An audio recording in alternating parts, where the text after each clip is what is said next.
So there is definitely a lot going on this model. It looks to be quite complex. It certainly can be a little bit overwhelming, but I'm going to walk you through this whole thing one part at a time. Okay, so let's just take it slowly, step by step, and then we'll make our way through the whole thing. All right. So I'm going to start with central nervous system. Central nervous system, of course, is your brain and your spinal cord. All right. So up here we've got frontal lobe of the brain. You can start to see the brain stem here. In fact, here's the pons. And then we have the spinal cord itself coming like this. There's a cervical enlargement in this region. Comes all the way down, all the way down, all the way down. And your spinal cord ends right here at the conus medullaris. Conus medullaris is a cone-shaped structure. Think ice cream cone, like this.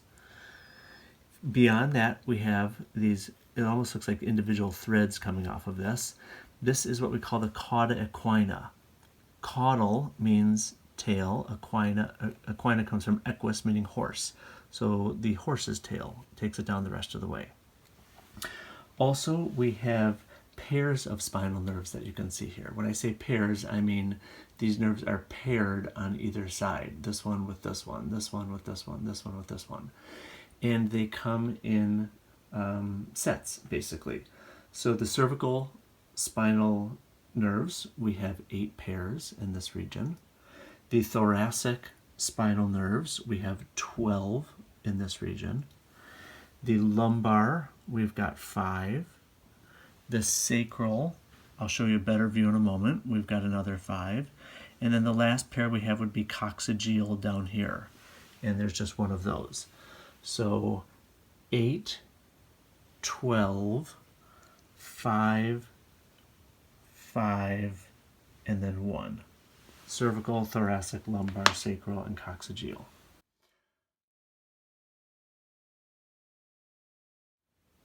The next thing I want to do kind of is walk you through this, the locations of each of these nerves, because you should be able to count them, okay? And kind of an easy way to do this actually is on this particular model, look for that letter C right there. That C is representing cervical bone number 1, okay? You can tell that this is cut bone. They do a nice job of making this cut bone, and you can imagine that these are all cut vertebrae because obviously the bodies of these vertebrae have been removed. This right here, okay, the one that I'm pointing at now, that is not C1. That's your occipital bone cut. This one is C1. And remember, in the cervical region, we say the name of the nerve followed by the bone. So what that means is nerve C1 is here, bone C1 is here.